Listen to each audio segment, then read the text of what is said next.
Hare Krishna.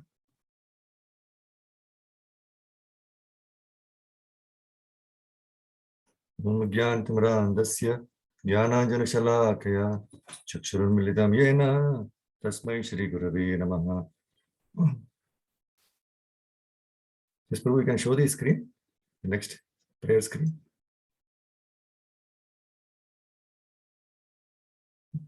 Namo Vishnupadaya Krishnaprishthaya Bhutale Srimate Bhaktivedanta Swaminiti Namine Namaste Saraswate Devi Gauravani Pracharine Nirvishesha Shunyavadi Paschatya Deshatarine Jai Sri Krishna Chaitanya Prabhu Nityananda Shri Advaita Gadadhara Srivasadi Gaura Bhaktivinoda Hare Krishna Krishna Krishna Hare Hare Hare Rama Rama Rama Hare Hare. Hare Krishna, Prabhu's Mata is. Welcome all of you for this session of Srimad Bhagavad Gita. We are continuing with the second chapter, contents of the Gita summarized.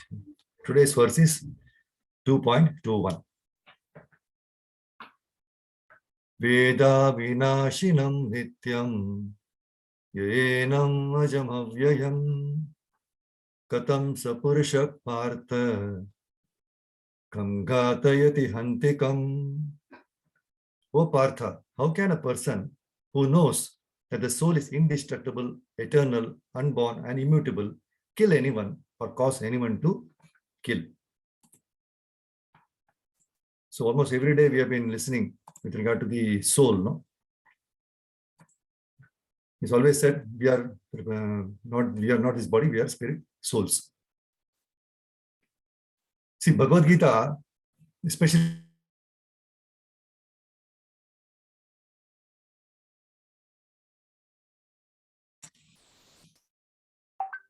No audio, Prabhuji. Hello, Hare Krishna. You're able to hear me? Yes, Prabhuji, yes. Yes, Prabhuji. See, Bhagavad Gita is especially meant from the second chapter onwards, it stresses the importance of the soul. So in the very beginning, the Lord says that this body is perishable and that the soul is not perishable. Antavanta ime deha nityo suktaha shariranaha. So that is a confidential part of knowledge. So simply knowing that the spirit soul is different from this body and that its nature is immutable, indestructible, and eternal, right? But that gives no positive information about the soul. Sometimes people are under the impression that the soul is different from the body, and when the body is finished or when it's liberated from the body, the soul remains in a void and becomes impersonal. But actually, this is not a fact. How can the soul, which is so active within this body, be inactive after being liberated from the body? It is always active.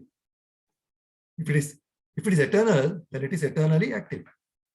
And its activities in the spiritual kingdom are the most confidential part of spiritual knowledge.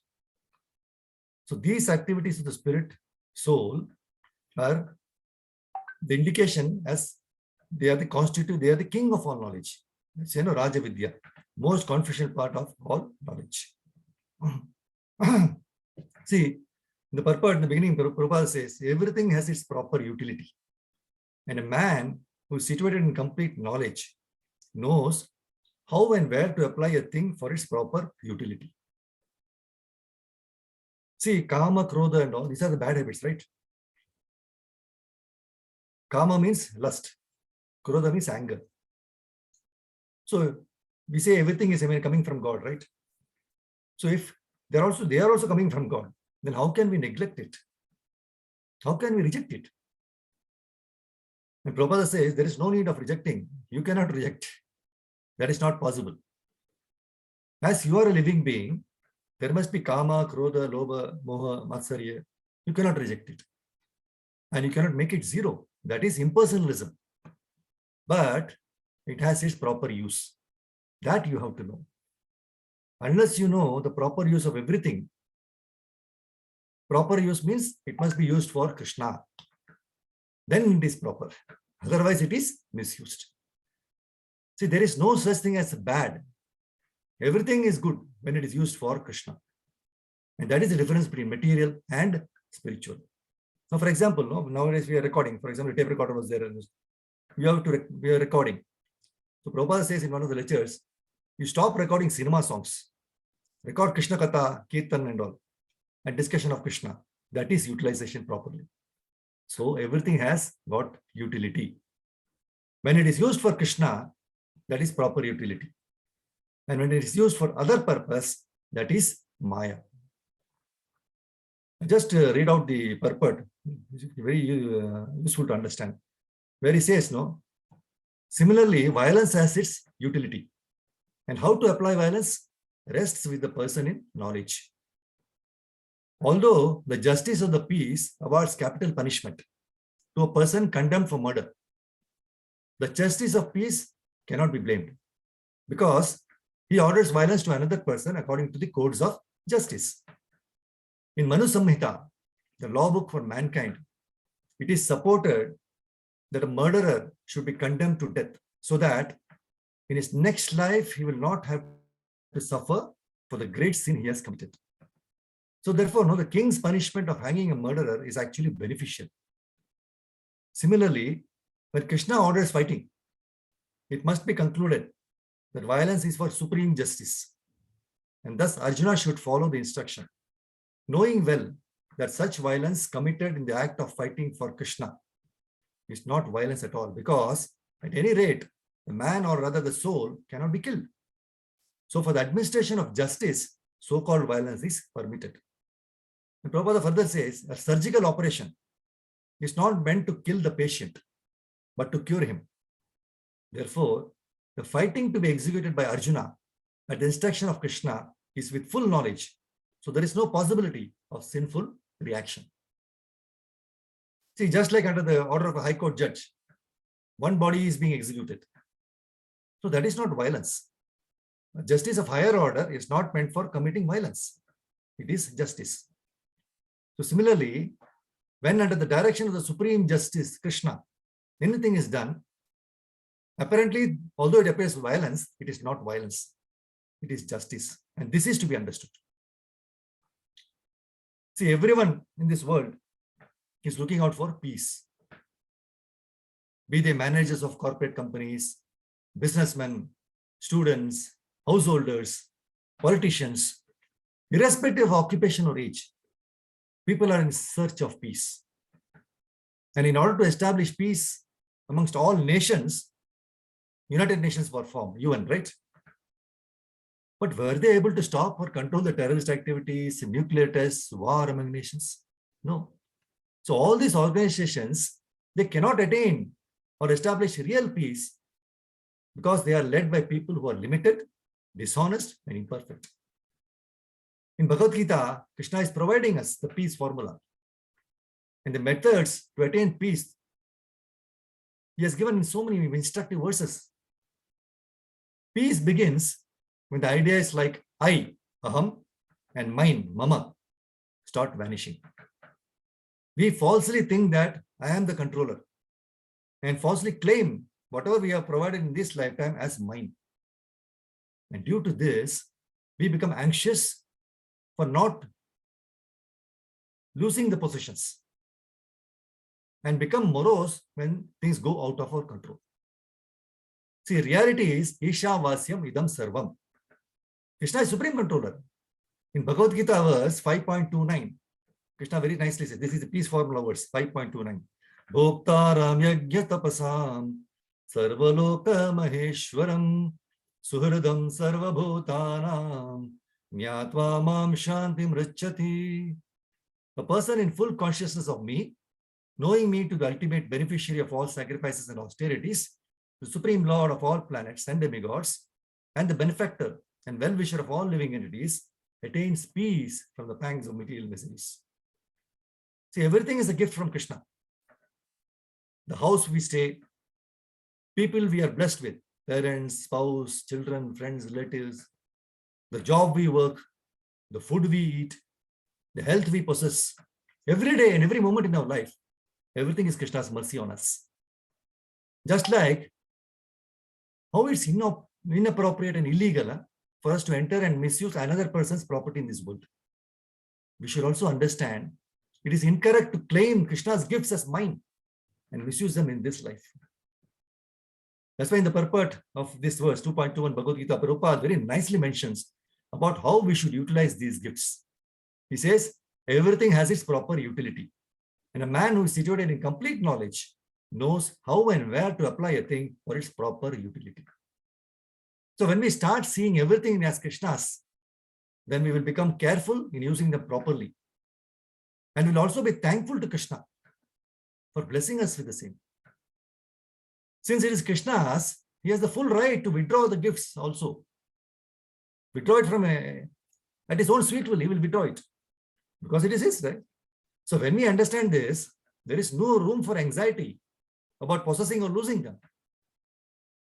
That's what Krishna again, Bhagavad Gita 2.71, he says, Vihaya kaman yas sarvan umam charati nishpraha nirmamo nirahankaraha sashantim adhigacchati. A person who has given up all desires for sense gratification, who lives free from desires, who has given up all sense of proprietorship and is devoid of false ego, he alone can attain real peace. And Srila Prabhupada very nicely clarifies in the purport the meaning of giving up all desires. He says, to become desireless means not to desire anything for sense gratification.